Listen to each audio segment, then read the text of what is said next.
Bom dia, geração ação. Olha, eu tenho vindo no culto dos senhores, tenho vindo no culto das senhoras e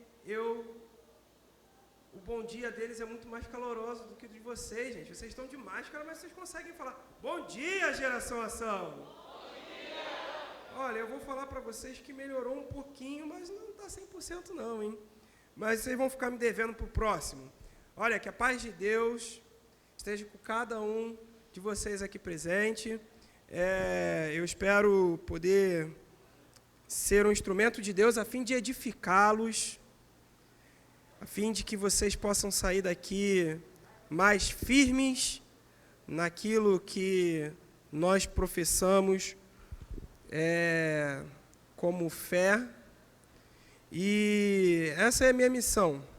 A gente vai falar hoje sobre resistindo às pressões dos judaizantes. Aí você fala, meu Deus, o que é isso? Você vai ver. Hoje você vai aprender a resistir às pressões. E é sobre isso que nós vamos estar falando hoje. O pastor Evandro, ele não está aqui hoje conosco porque ele teve que dar uma parada aí, uma pausa estratégica para poder respirar e depois tá trazendo aí as mensagens, edificando a igreja com o serviço pastoral.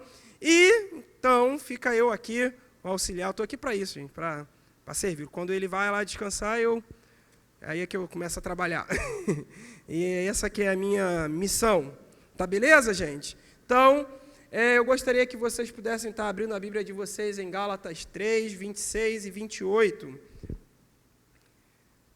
Carta do apóstolo Paulo às igrejas da região da Galácia.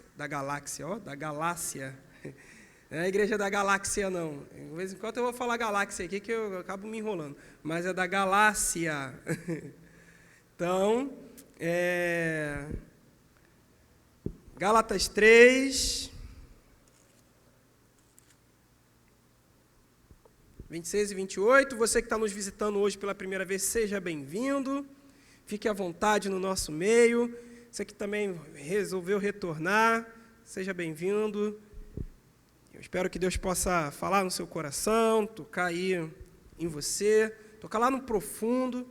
E como foi aberto aqui o culto, se você ouvir a voz de Deus hoje, fica com o seu coração duro, não. Não resista ao Senhor. Isso é muito perigoso. Mas vamos lá. Gálatas 3, 26 ao 28, resistindo às pressões dos judaizantes. E diz assim... Muito obrigado. E diz assim o texto: pois todos vocês são filhos de Deus mediante a fé em Cristo Jesus. Porque todos vocês foram batizados em Cristo, de Cristo se revestiram. Assim sendo, não pode haver judeu, nem grego, nem escravo, nem livre, nem homem, nem mulher, porque todos vocês são um em Cristo Jesus. Queria que você então curvasse aí a sua cabeça, fechasse seus olhos, para que a gente possa falar com Deus. Mais uma vez. Senhor, Tu és o Deus criador dos céus e da terra, Tu és onipotente, Tu és aquele que era, que é e que há de ser, Tu és o Todo-Poderoso. E bem sabemos, meu Deus, que não existe outro além de Ti. E o mais impressionante disso, Senhor, é que o Senhor está aqui, no meio de nós. O Senhor está no meio de nós, embora sejamos pecadores, embora sejamos, meu Deus, fracos, insignificantes diante de Ti, meu Pai. Mas o Senhor resolve nos abrilhantar esse culto com a Tua presença, porque o Senhor habita no meio do louvor do Seu povo, meu Pai. E por isso nós Te rendemos graça, nós Te rendemos todo louvor e damos toda a glória a Ti, meu Pai. E nessa manhã, nós Te pedimos que o Senhor possa falar no meio de nós. Que cada jovem e adolescente que está aqui, meu Deus, não me perceba, mas veja o Senhor agindo através de mim.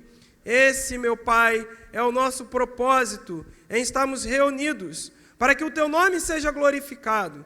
Em nome de Jesus, amém. Gente, às vezes, a Bíblia diz para que a gente ame a palavra de Deus, a fim de que possamos viver uma vida reta diante do Senhor, para não pecar diante dEle. Essa palavra tem que estar dentro do nosso coração, e é por esse motivo que toda vez que nós nos reunimos para fazer um culto, nós expomos a palavra de Deus. Mas como é que nós podemos amar aquilo que a gente não conhece? E por este motivo a gente precisa estar sempre nos debruçando diante da palavra de Deus, estudando, para que nós possamos ter afeto e para que ela possa entrar no nosso coração de fato. E é isso que nós vamos fazer hoje, e é isso que nós sempre fazemos. Nos debruçamos diante da palavra de Deus. E esse fragmento do texto que nós lemos é uma parte da carta de Paulo escrita para as igrejas da região da Galáxia. Não, não é da Galáxia, é da Galácia. Era uma região ali onde tinha uma concentração de igrejas que Paulo havia pregado. E ele escreveu essa carta porque ele estava muito preocupado com os irmãos que estavam ali, porque eles estavam se desviando do evangelho da graça de Deus. Então, lá no primeiro capítulo, logo na introdução, você vai perceber isso. Paulo dizendo que ficou muito preocupado porque eles já estavam se desviando. E isso é muito natural, uma vez que todos aqueles que amam a Deus têm uma preocupação especial com a igreja. E com Paulo, isso não era diferente. Então, assim, se você ama a igreja, você precisa ter essa preocupação com as pessoas que estão próximas de você, para que elas não se desviem. Mas aí Paulo manda essa carta para poder tentar sanar esse problema que estava acontecendo ali. Então, hoje nós vamos ver o que estava levando esses irmãos, ou os irmãos daquela região, a se desviarem. E vamos ver também o que Paulo fez para poder edificar a igreja, a fim de que eles se voltassem, ou voltassem novamente para a fé. Então, os Gálatas estavam se desviando, porque existia uma turma que perseguia Paulo, onde quer que ele fosse. Eram os chamados judaizantes. Então, Paulo ia lá, pregava o evangelho num lugar, as pessoas se convertiam, tinha aquela comoção. Aí, o que acontecia? Vinha um grupo logo atrás de Paulo, os chamados judaizantes, e começava a contradizer o que Paulo estava falando. E eles queriam, porque queriam, como judeus, fazer com que aquelas pessoas que se convertiam viessem a se circuncidar. Quem sabe o que é circuncisão? Levanta a mão, por favor. Muito bom. Para quem não sabe, circuncisão é aquela operação de fimose que os meninos geralmente fazem quando é pequeno, que corta o excesso do pênis ali. Mas isso era comum no judaísmo, e ele queria que todos aqueles que não nasceram judeus se circuncidassem. Eles também queriam que a turma que estava se convertendo naquele momento guardasse o sábado. E também eles queriam que essa turma toda se abstesse de alguns alimentos. Por exemplo, não ia rolar bacon para os crentes, não ia rolar camarão. Hoje minha mãe vai fazer um camarão lá para a Bianca, eu não posso comer camarão. Quem gosta de camarão?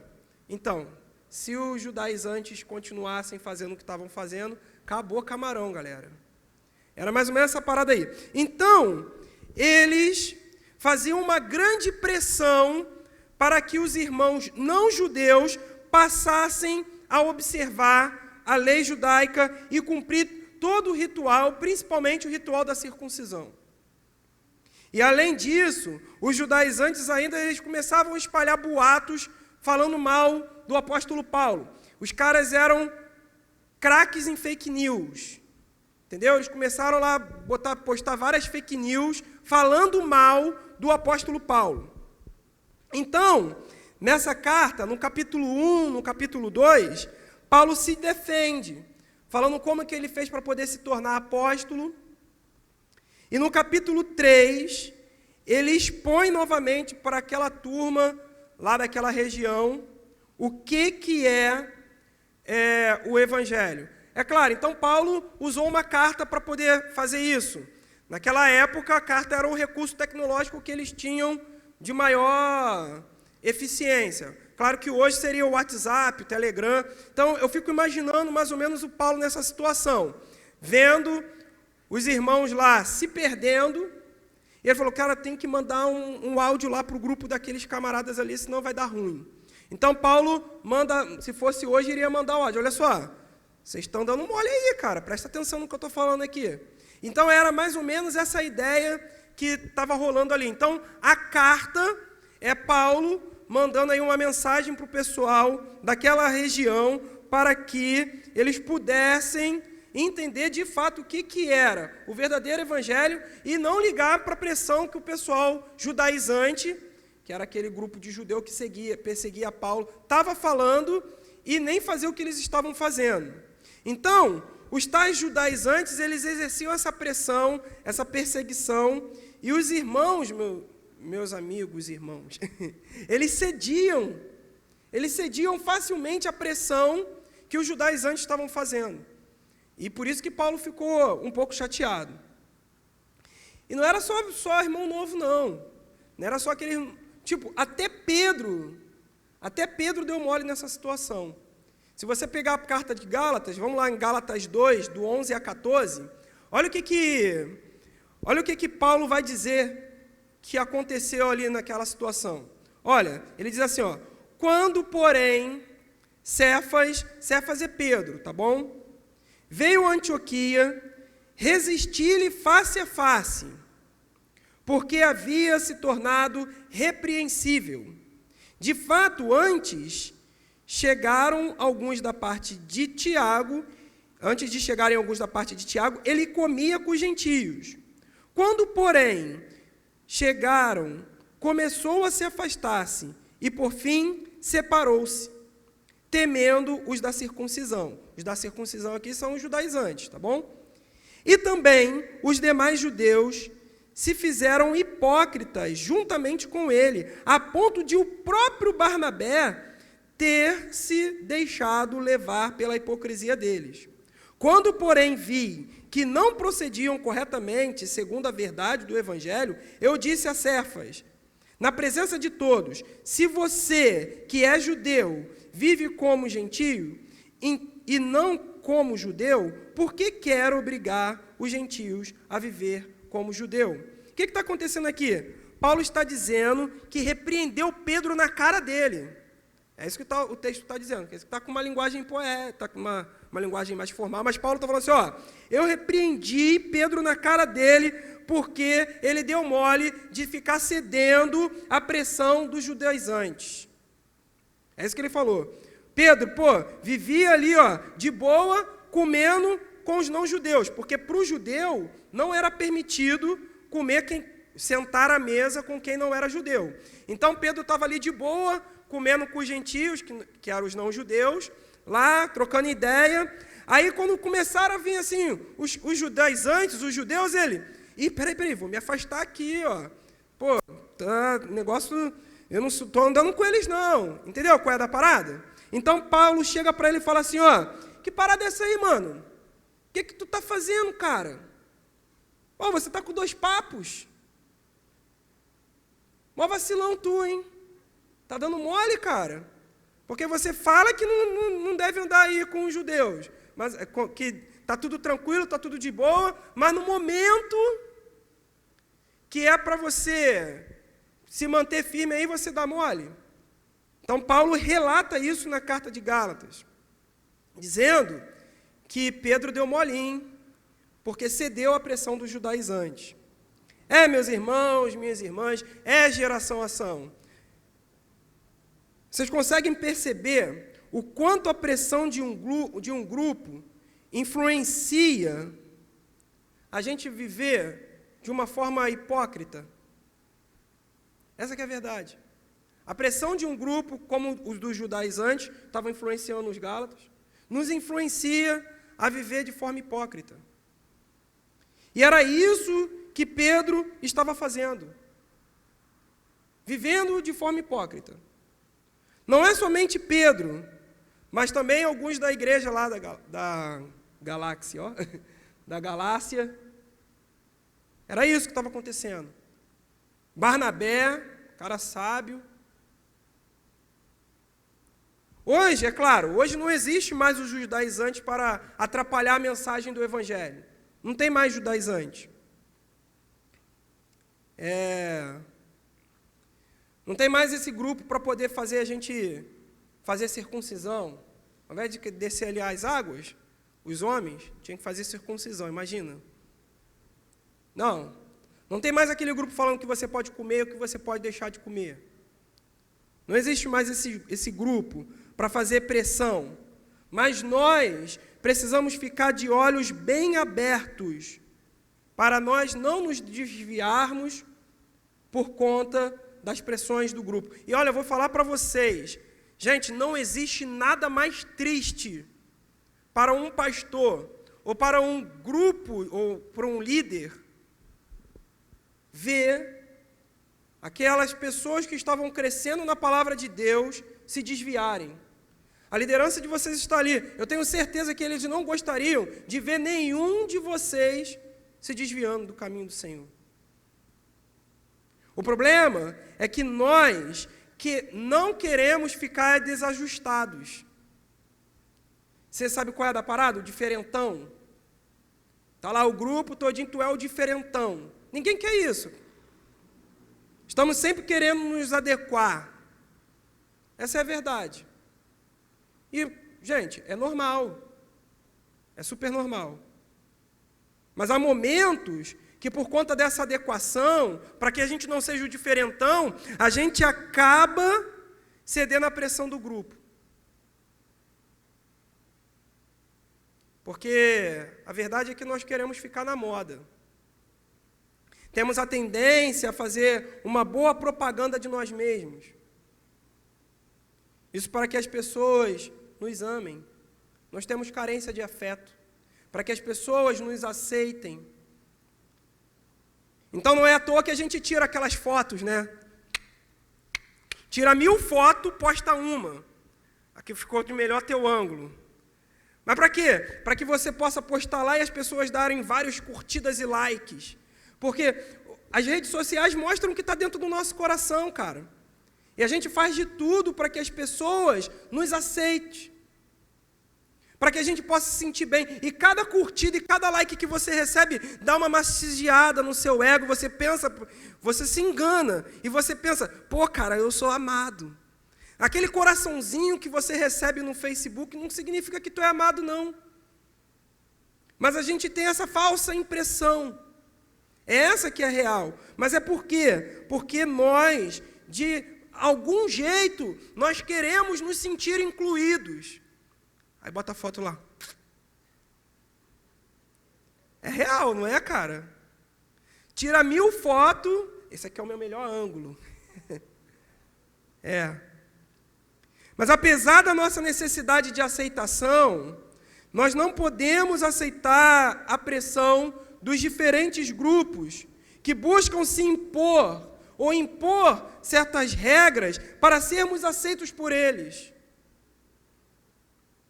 Independente do grupo que seja, quer seja na sua escola, quer seja na faculdade, no trabalho, sempre vai existir um grupo fazendo pressão e impondo algumas regras sobre as suas vidas para que vocês possam ser aceitos. Então você pode sofrer, não está sofrendo, a pressão dos judaizantes, como os irmãos da Galácia. Mas você pode estar sofrendo a pressão dos colegas que te chamam de virgão, só porque você nunca ficou com ninguém. Pode existir aquele grupo que faz pressão, que chama você, menina, de recatada, só porque você nunca mandou nudes para ninguém, ou nunca postou uma foto sensualizando no seu Instagram para todo mundo ficar curtindo você. Você pode não estar sofrendo a influência dos judaizantes para se submeter à lei, mas os colegas LGBT e toda a indústria do entretenimento faz pressão para que você largue a heteronormatividade, dizendo que isso é coisa de gente quadrada. Eles dizem que, na verdade, é normal ser homossexual, bissexual, pansexual. É a pressão. Você pode não estar sofrendo a pressão dos judaizantes para fazer a circuncisão, como a igreja da Galáxia estava sofrendo, mas você pode estar sofrendo a pressão dos seus professores, dizendo que o evangelho da graça é coisa de homem branco, machista e opressor. Você pode não estar sofrendo a pressão dos judaizantes, te obrigando a fazer uma dieta alimentar rigorosa, fazendo distinção de alimentos puros e impuros. Mas você pode estar sendo forçado a beber com a turma e a fumar um baseado, porque isso é bacana e não tem nada a ver. Você pode não estar sofrendo a pressão e a perseguição dos judaizantes, mas os colegas da escola, da faculdade, do colégio, do trabalho, está fazendo pressão para você negociar os valores e os princípios que a palavra de Deus tem trazido para a sua vida. Só para poder não te zoar. É isso, galera. É isso, meus irmãos e minhas irmãs. Será que para você ficar de boa, tipo 10-10, você vive com as coisas vivem sempre com as coisas da escola, no trabalho ou na faculdade, vive de uma forma, e na igreja aí você é o crente fiel. Porque, cara, na boa, ser crente fiel aqui é muito moleza. É complicado. Será que, a despeito do que você acredita sobre Jesus, e semelhante a Pedro, você não tem cedido à pressão dos judaizantes modernos? Será que não? Então, ouçam a voz que Paulo dá a Pedro, ouça as palavras que Paulo dá a Pedro. Pedro, para com isso. Para com isso, mano. Deus não te quer assim. Pedro, para com isso, porque isso é hipocrisia.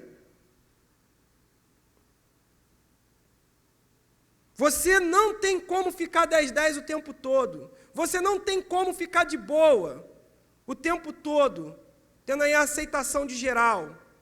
Para com isso, Pedro.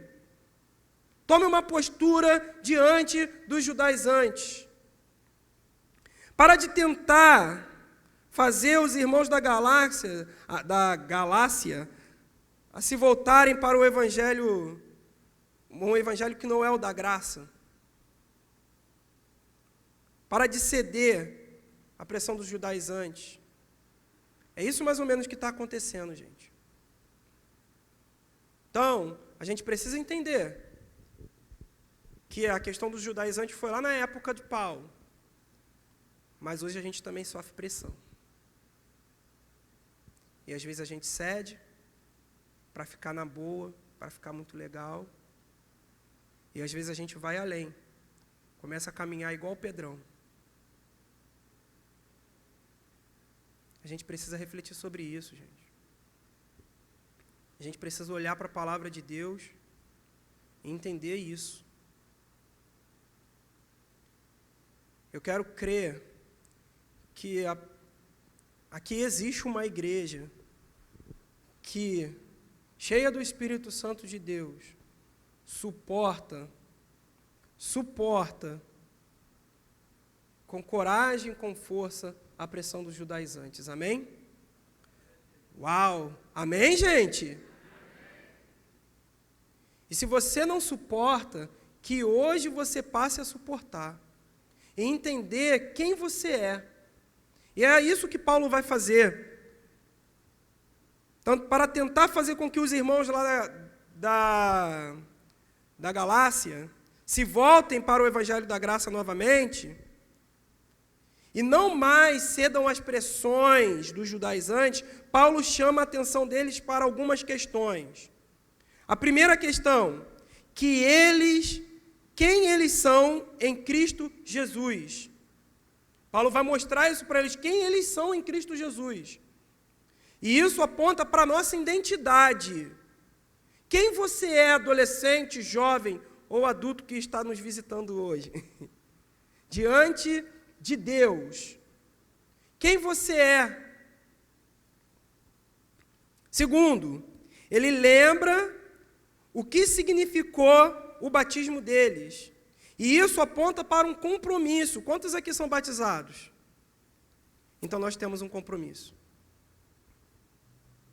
E terceiro, Paulo chama atenção para o fato de que em Cristo todos os crentes são um. E isso aponta para a nossa unidade. Então acredito que ao observar essas questões, nós também podemos aprender a não ceder à pressão dos judaizantes. Dos judaizantes ou dos grupos da nossa época. Então vamos falar um pouquinho sobre a nossa identidade. Paulo vai falar para os irmãos que eles não estão mais subordinados à lei, como queriam os judaizantes. Os judaizantes queriam que eles se subordinassem à lei. E Paulo vai falar para eles assim, vocês não estão mais presos à lei. Ele vai mostrar que a lei tinha um propósito, e o propósito da lei era conduzi-los a Cristo, e que agora, na fé, eles eram filhos maduros de Deus. E é por isso que ele vai dizer lá no capítulo 3, versículo 26 do texto que nós lemos ali, pois todos vocês são filhos de Deus mediante a fé em Cristo Jesus. Paulo está dizendo para eles, para aqueles irmãos, agora vocês são filhos de Deus e não precisam mais voltar à servidão da lei. Não precisam fazer o que esses homens estão falando ou pressionando vocês a fazerem. Eu não sei o quanto você se sentiria aí popular se fosse filho de um ator famoso. Quem gostaria de ser filho de um ator famoso? Fala aí, a verdade. Pô, é show, né não, cara? Tu chega assim, meu pai é... Tá, você não queria ser filho de um ator famoso, mas de um pai cheio da grana. Agora tu queria, né, Vitor? Levanta a mão aí. Pô. Tá vendo? Um pai cheio da grana, você ia poder ostentar um tênis melhor, um corte de cabelo melhor, né não, Arthur? Pô, tchan. Um pai cheio da grana. Você se sentiria bem, não se sentiria? Você chegaria na escola de carro, eu ficava bobo na faculdade, cara. Eu morava perto do Grêmio de Paciência, quem conhece? Ali, eu morava ali. Pegava a minha bicicleta, que nem era minha, era emprestada do Alex, e ia para Campo Grande pedalando, para poder estudar. Minha vida foi de peregrinação, tá, para estudar. Mas entende só o seguinte, esse não é o caso não. Eu chegava lá, suadão, aí chegava um camarada de 18 anos, 17 para 18, com macarrão. Eu falei, tá de bobeira, né? E era super popular, menininha, tudo olhando. Eu falei, tá. Aí eu lá com o meu camelo, que nem era meu. E quando furava o pneu, vocês não têm noção, cara. Teve uma vez, que eu vou confessar um pecado. Antes de ir de bicicleta, eu dava calote. Confessei o meu pecado, agora já deixei, gente. Mas aí, na época não existia Rio Card ainda, eles estavam implementando o Rio Card. E aí eu sempre ia para a faculdade dando calote, pá. Aí, Aí isso deu uma crise, rapaz, porque eu já era crente. Fiz até gabinete.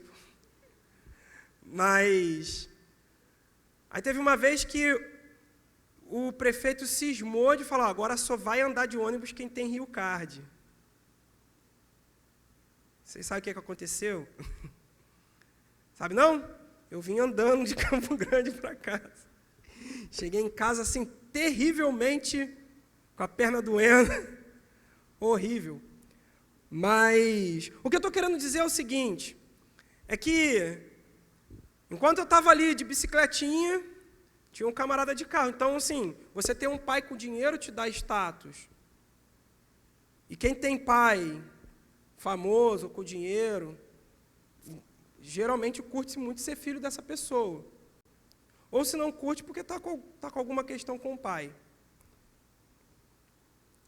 Mas uma coisa eu sei, mediante a fé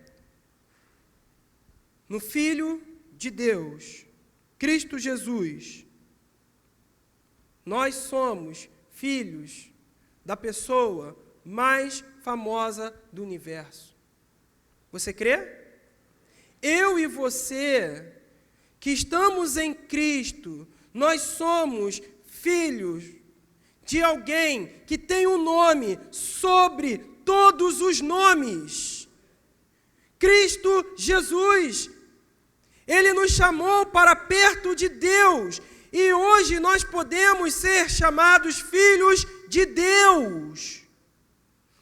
Não é criatura de Deus, filhos de Deus. Percebam que existe uma diferença em ser criado e ser gerado. A gente cria algo no máximo semelhante a nós. Mas quando nós geramos alguém igual a nós. Nós somos filhos de Deus. É muito mais do que criatura. Como diz em João 1, 12 e 13, mas todos os quanto receberam, deu-lhe o poder de serem feitos filhos de Deus, a saber, os que creem no seu nome, os quais não nasceram do sangue, nem da vontade da carne, nem da vontade do homem, mas de Deus. Os que creem são filhos de Deus, os que não creem não são filhos de Deus. Essa é a teologia de João. São filhos no sentido de serem criados, mas filhos no sentido de ser filho é só para os que creem. E isso é excepcional. Se você é filho de Deus, você tem parte com o soberano de todo o universo. Muito mais do que ser filho de alguém famoso. Só quem sabe o que é, não se preocupa com o que pensam de si. Você sabe quem você é. Eu não quero saber o que o pessoal da minha escola pensa de mim. Eu não quero saber o que o pessoal na faculdade ou no trabalho pensa de mim. Eu sei quem eu sou e eu sou filho de Deus.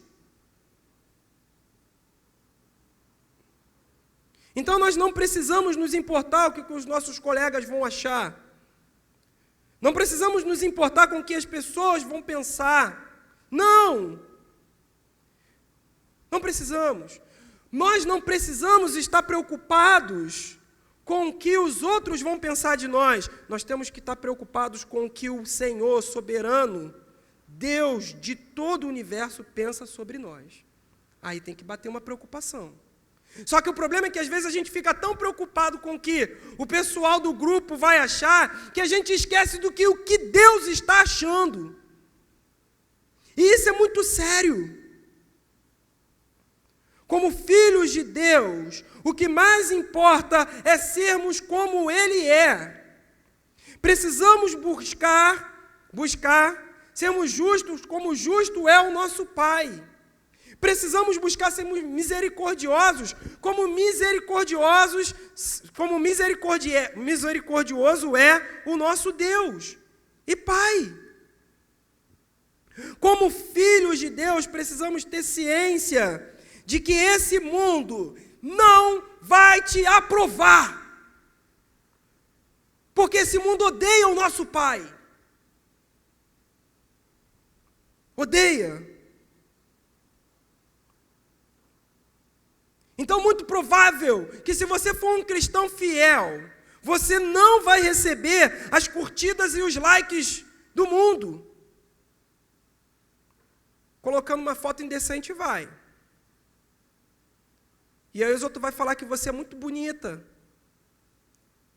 Nossa, que gata. Mas Deus vai falar, nossa, que horrível.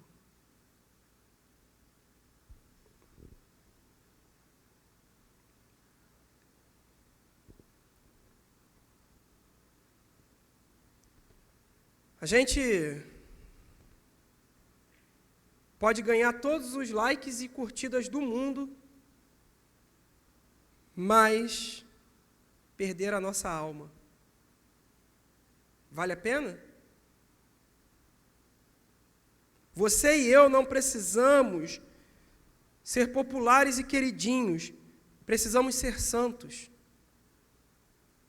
Precisamos buscar ser santos como nosso Pai é santo. Somos filhos de Deus e isso é um privilégio. É um privilégio. Então, você prefere abrir mão da sua filiação com Deus para ser abraçado por esse mundo? É uma escolha terrível que você está fazendo. Só para ter a aprovação de pessoas que, se Cristo não se manifestar, fecharão os seus olhos e abrirão os seus olhos no inferno. É esse tipo de aprovação que você quer nessa vida que, se comparada à eternidade, não é nada, é apenas passageira. Então nós precisamos nos importar com saber, ter ciência qual é a nossa identidade, senão a gente não consegue superar as pressões desse mundo. Mas não somente isso, Paulo vai lembrar aos Gálatas do compromisso que eles possuem. E esse compromisso foi o batismo, o nosso batismo em Cristo Jesus. Então nós falamos da nossa identidade em Cristo Jesus, e agora nós vamos falar do nosso batismo em Cristo Jesus.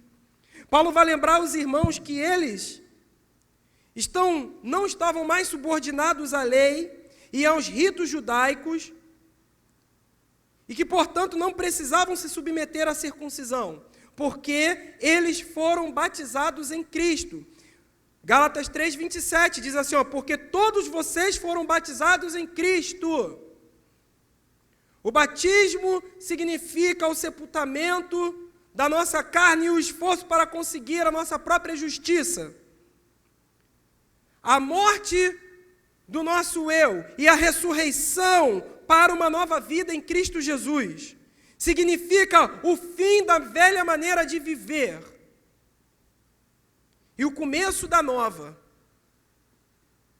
Então, sendo batizados nas águas, os gálatas confessavam que haviam sido mortos com Cristo e sepultados com Ele, assim como Cristo morreu para a lei. Do mesmo modo, os gálatas estavam mortos para a lei e não deviam desejar estar sujeitos às regras da lei. Nós que já descemos as águas, quem já desceu as águas aqui? Também morremos para esse mundo. E em Cristo possuímos uma nova vida. Gente, presta atenção, nova vida não é só a placa que está ali, não. Não é só um nome bacana. Nova vida é o que nós somos em Cristo Jesus. Então, quando nós descemos as águas, estamos mostrando para todo mundo que o mundo não tem mais valor para nós. Pois nós sepultamos o velho homem e ressuscitamos para a vida eterna. para a vida eterna. Declaramos para todos ouvirem que cremos na obra completa de Cristo no Calvário. É assim que é a profissão de fé lá no batismo. Nós declaramos que cremos na obra completa de Cristo no Calvário, que temos certeza de termos unidos a Ele na sua morte e ressurreição. Fomos batizados, então, como sinal e selo da nova aliança em Cristo Jesus, em nome do Pai, do Filho e do Espírito Santo. Sim, meus irmãos e minhas irmãs, sim, galera do Geração Ação, essas palavras precisam ter significado para nós. Temos uma nova aliança com Deus, temos um compromisso eterno com o Senhor. Por isso precisamos nos vestir de Cristo. Paulo diz que os irmãos foram batizados em Cristo, no texto que nós lemos, e de Cristo se revestiram. Ele está dizendo que nós nos deixamos as nossas vestes, é como roupa, deixamos as nossas roupas manchadas pelo pecado e vestimos Cristo em nós. Cristo em nós. Em Efésios 4, 17 e 24, Paulo vai usar a mesma linguagem, comparando Cristo a uma vestimenta. E eu gostaria que você pudesse acompanhar esse texto comigo. Efésios 4, 17 ao 24. Olha só o que Paulo vai dizer. Efésios 4, 17 ao 24. Isso, portanto, digo, e no Senhor testifico, não vivam mais como gentios, que vivem na vaidade dos seus próprios pensamentos, tendo o seu entendimento obscurecido, separados da vida que Deus concede, por causa da ignorância em que vivem, pela dureza dos seus corações. Então Paulo está dizendo assim, vocês não vivam mais como aqueles que não conhecem a Deus. Tendo se tornado insensíveis, eles se entregaram à libertinagem para, de forma desenfreada, cometer todo tipo de impureza. Esse mundo está impuro. E vocês sabem. Mas às vezes a gente se encanta com ele. Mas não foi assim que vocês aprenderam de Cristo. Não foi isso que Cristo nos ensinou. Se é que de fato vocês ouviram falar dele e nele foram instruídos. Segundo é a verdade em Jesus. Quanto à maneira antiga de viver, vocês foram instruídos a deixar de lado a velha natureza, que se corrompe segundo os desejos do engano, e se deixar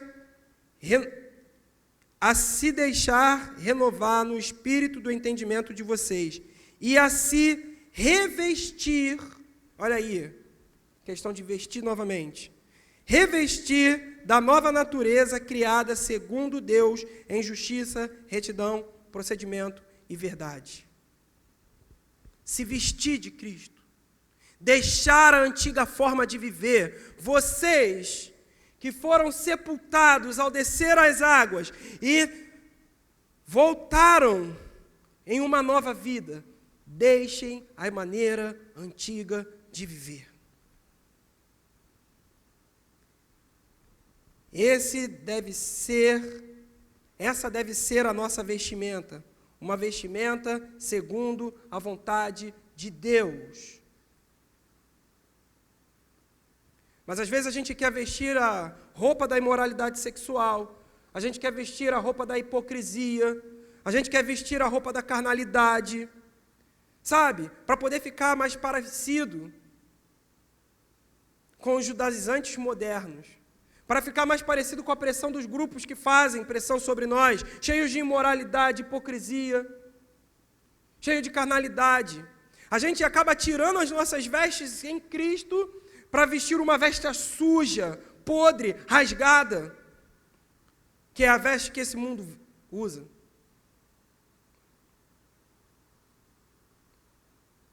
Então, assuma de uma vez por todas que você tem uma identidade em Cristo.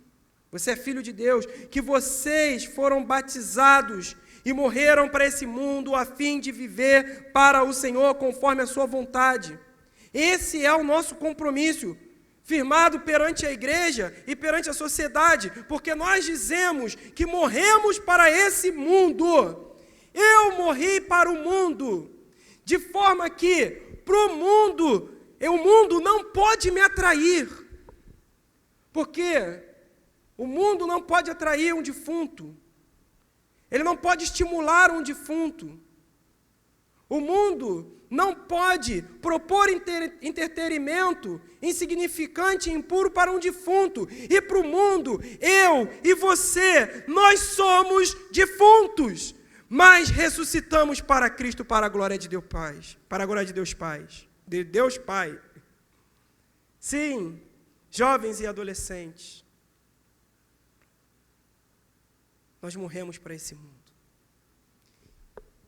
Esse foi o compromisso que nós afirmamos ao nos batizar. Por último, Paulo então vai mostrar que não existe grupos privilegiados como os judeus acreditavam. Não existe grupo privilegiado para chegar a Deus. E que em Jesus, todos nós fomos aceitos, independente da nossa raça, classe social, gênero. Em Jesus, todos nós somos um. Então, em Gálatas 3:28, ele vai falar assim, o texto que nós lemos. Assim sendo, não pode haver judeu, nem grego, nem escravo, nem liberto, nem homem, nem mulher, porque todos são um em... Vou embora, que está todo mundo com sono. Vou de novo, tá? Vou de novo, rebobinando aqui. Rebobinando é que vocês não conhecem esse termo, que é da minha época. Mas voltando. Voltando. Olha lá. Na minha época, eu nunca pensei que ia falar isso, cara. Alex, tu tá muito velho, cara. Tu é mais velho do que eu. Os Alex estão muito velhos. Eu ainda estou um pouquinho mais novo que vocês, então eu posso zoar. Gente, olha só.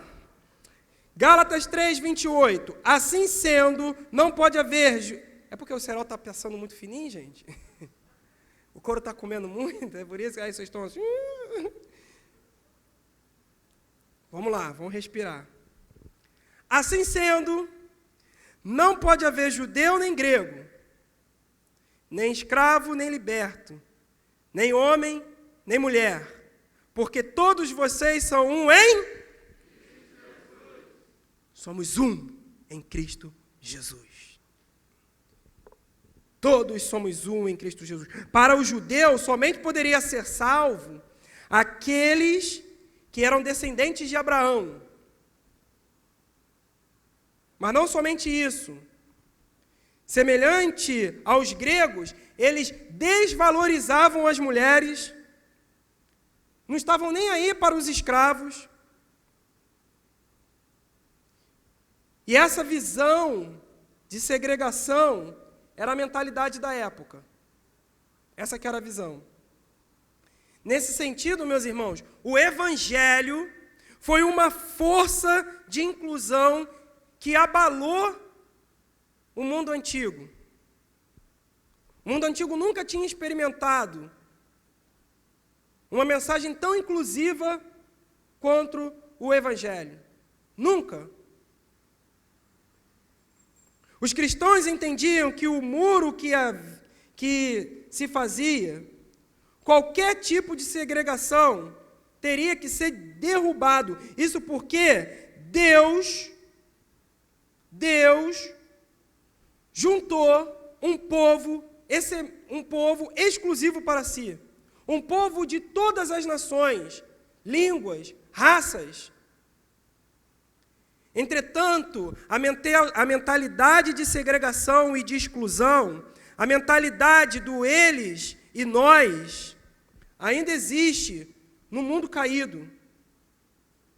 Sim, existe. Vivemos em um mundo que dia após dia prega a tolerância, mas é hipócrita É hipócrita. Um mundo que prega a tolerância, mas não tolera o fato das pessoas serem heterossexuais. E isso tem sido crescente. Porque o padrão tem sido subvertido. O padrão tem que ser a bissexualidade. Se prega a inclusão, mas a prática é outra. É um mundo que prega a tolerância religiosa, mas às vezes ficam a favor dos muçulmanos, que cortam as gargantas dos cristãos e não sai uma nota no jornal. Prega que todos nós temos que ser unidos, mas esse mundo não fala nem um pouco sobre o fato de cristãos estarem sendo mortos em regimes comunistas como a China e a Coreia do Norte. Sabe por que isso acontece? É um mundo que prega a união e a tolerância, mas intensifica as disputas identitárias e promove uma sociedade de constante conflito. É guerra entre homens e mulheres. É guerra entre negros e brancos. É guerra entre homossexuais e heterossexuais. Ricos e pobres. Patrões e empregados. É um mundo que prega a diversidade, mas é hipócrita, porque intensifica as nossas diferenças. Quanta hipocrisia existe entre os ativistas que dizem lutar pelas minorias. É hipocrisia. É hipocrisia. Bater no peito e dizer que eu tenho um orgulho negro, porque isso me afasta, ao invés de dizer, nós somos um. É hipocrisia bater no peito e dizer, eu sou mulher, mas me afasta dos homens. É um mundo hipócrita. Você deve manter a sua identidade étnica e social. Mas em Jesus, os nossos distintivos caem por terra. Aquilo que nos separa em Jesus cai por terra. O que nos separa deixa de existir, pois passamos a entender que somos pecadores salvos pela graça. Salvos pela graça. Pecadores salvos pela graça. Você é negro ou branco, mas pecador salvo pela graça. Você é homem ou mulher, mas pecador salvo pela graça. Rico ou pobre, mas pecador salvo pela graça. Gordo ou magrelo, não importa. Você é um pecador salvo pela graça. Alto ou baixo. Introvertido ou extrovertido. Pecador, salvo pela graça. Salvo pela graça. Então você pode se sentir excluído desse mundo, mas em Cristo nós somos um. Em Cristo nós somos um, e isso tem que nos dar base para continuarmos. Não importa, não pode haver judeu nem negro. Paulo está falando aqui de raça. Nem escravo, nem liberto, está falando de classe social. Nem homem, nem mulher, está falando de gênero. Porque todos vocês são um em Cristo Jesus. A igreja é o lugar mais inclusivo dessa terra. E não é o fato de ela dizer que você precisa deixar o seu pecado que ela não te acolhe. Mas a narrativa que esse mundo vai dizer é completamente o contrário disso. E vai nos tentar taxar como pessoas excludentes. Porque esse mundo nos odeia e as fake news vão andar por aí. Da mesma forma que Nero botou fogo em Roma e culpou os cristãos, todo tipo de intolerância vai se cair na conta da gente, porque esse mundo não nos ama. Mas em Cristo nós somos um. E as portas do inferno não prevalecerão contra a igreja do Senhor. Não. Em Jesus nós somos um. Então não há grupinho ou panelinha. Amém, gente? Todos devem ser aceitos. Deixe o seu pecado. Venha e deixe o seu pecado. Se você é um cristão de verdade, você precisa abrir essa panelinha aí, cara. Porque senão a sua visão é a visão do mundo. E se você está com a mentalidade do mundo, você ainda não se converteu em Cristo Jesus. Se você vê um irmão que parece estar excluído desse corpo, você tem que se esforçar ao máximo para incluí-lo. É sua responsabilidade, é nossa responsabilidade. Eu me incluo nisso também. Não pode haver. Se você é daqueles que pensam, eles e nós, você está com a mentalidade do mundo. Se arrependa agora. Se arrependa agora, porque isso não é um pensamento cristão. E se você não pensa como cristão, você não é cristão. Não pode haver grupinhos. Nós somos um. Olha para o seu irmão que está aí do seu lado, dá bem uma olhada nele. Olhou? Isso. Olha aí. Ele é diferente de você, não é? Mas em Cristo nós somos um. Você vai ter que conviver do jeitinho que Ele é. Vai ter que conviver com Ele do jeitinho que Ele é. E deixando os pecados. Sabe por quê? Ele vai morar contigo lá no céu. Assim eu quero acreditar. Então você vai ter que suportá-lo em amor.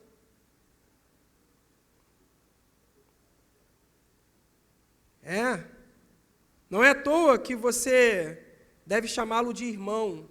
Sabe por quê? Quando você chama alguém de irmão, você está falando que ele faz parte da sua família. E faz.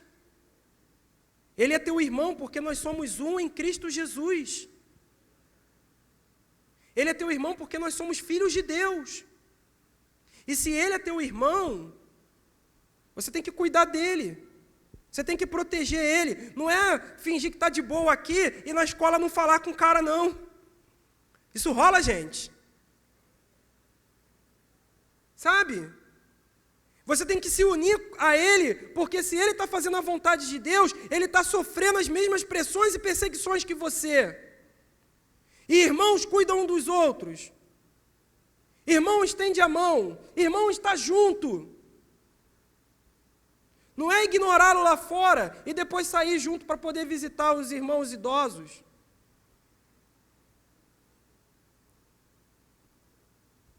Quando um cai, não é ficar rindo, dá vontade. Então o cara tropeça e ri. Mas é levantar.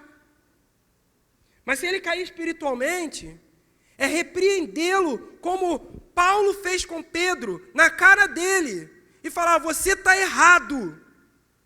E levantar para a glória de Deus.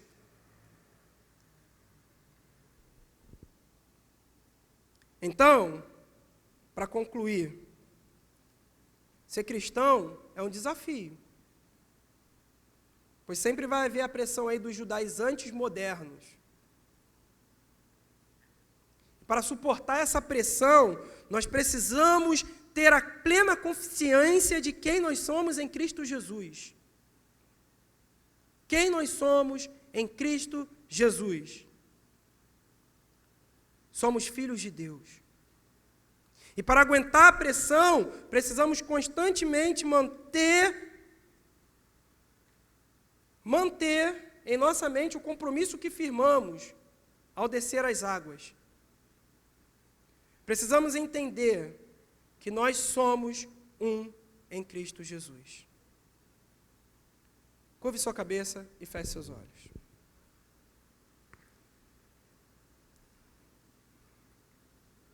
Aquilo que Deus colocou no meu coração, eu trouxe para vocês.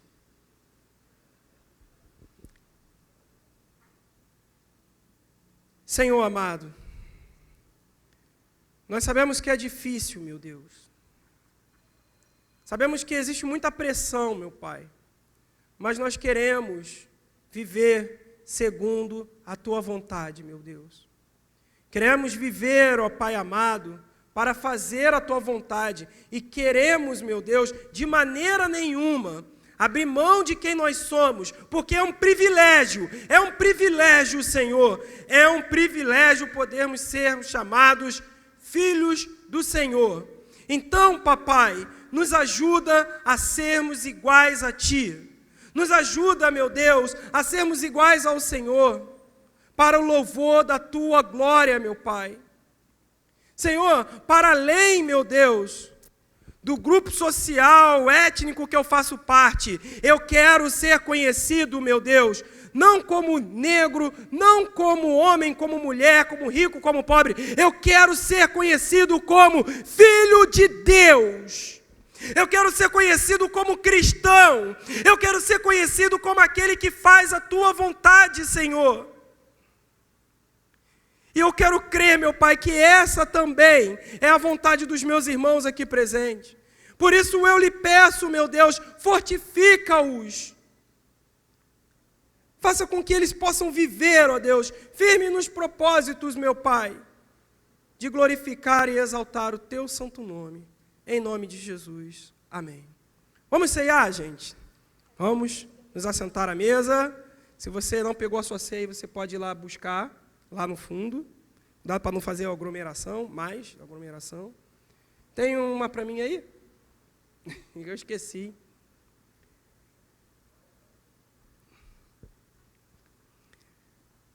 O pessoal vai estar tocando uma música, uma canção.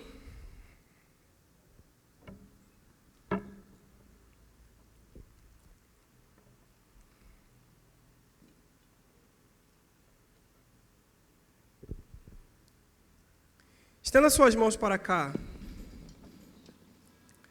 Aqui está o elemento do pão, que continuará sendo pão, mas espiritualmente aponta para Jesus. Abençoamos o elemento do pão em nome do Pai, do Filho e do Espírito Santo. Aqui está o cálice,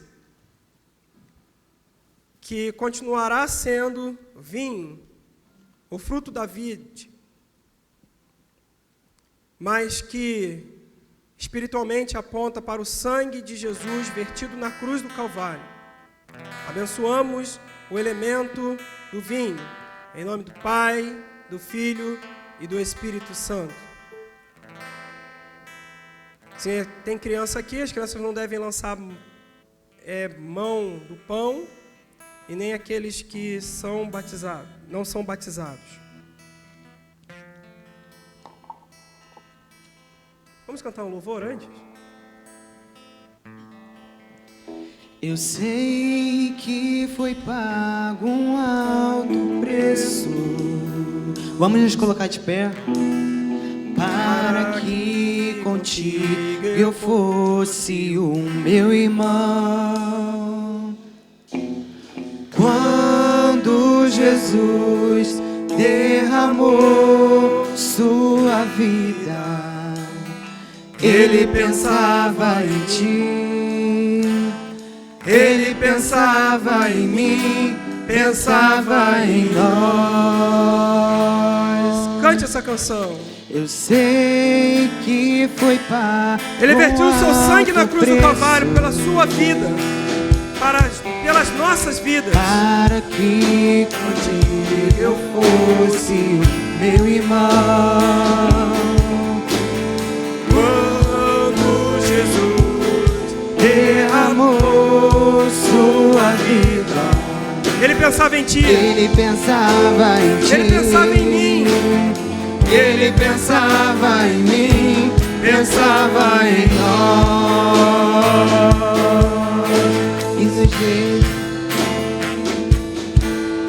E nos veio redimidos por seu sangue, lutando o bom combate. Os judaizantes não irão te influenciar, porque você estará firme no Senhor. Lado a lado trabalhando, sua igreja edificando e rompendo as barreiras pelo amor. E na força do Espírito Santo nós proclamamos aqui Você vai pagar o preço. Você vai pagar o preço de viver em Cristo Jesus. E por mais que as trevas militem e nos tentem separar, com os nossos olhos em Cristo, unidos iremos andar. Com os nossos olhos, e com nossos olhos em Cristo, unidos iremos cantar. Aleluia. Unidos iremos andar. Somos um, meus irmãos, e nós enfrentaremos esse mundo em Cristo Jesus. Aleluia.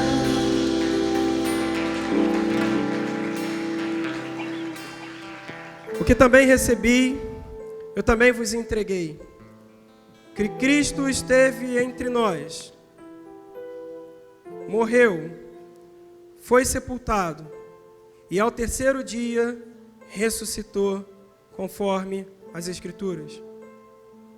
E na noite em que foi traído, tomou o pão e diga: coma, esse é meu corpo que é dado por amor a vós. E toda vez que comeres desse pão e beberes desse cálice, anunciará a morte do Senhor até que Ele venha. Diga: ora venha, Senhor Jesus. Comamos todos o pão que desceu dos céus.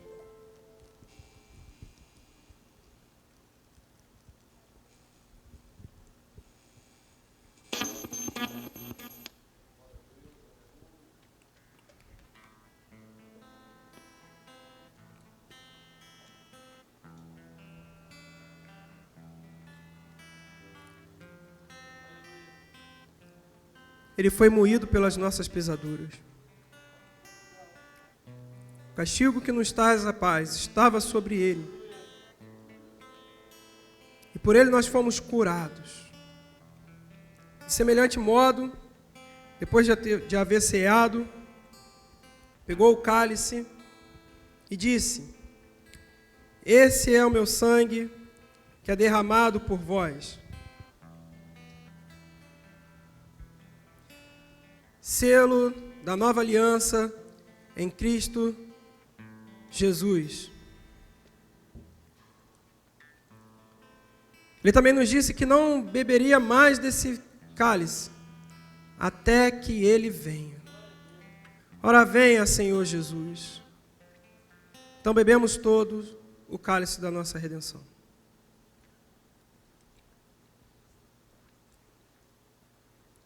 Glorifique e exalte o nome do Senhor. Bendito seja o Senhor Deus. Tu és santo, santo e santo. Bendito seja aquele que veio. Bendito aquele que veio em nome do Senhor. Obrigado, meu Pai, pelo teu sacrifício na cruz do Calvário. Nós te agradecemos. Em nome de Jesus. Eu sei que foi pago um alto preço para que contigo eu fosse o meu irmão. Quando Jesus derramou sua vida, Ele pensava em ti, Ele pensava em mim, pensava em nós. Glorifique a Deus, exalte o nome do Senhor. E nos via redimidos por seu sangue, lutando o bom combate do Senhor, lado a lado trabalhando, sua igreja edificando e rompendo as barreiras pelo amor e na força do Espírito Santo.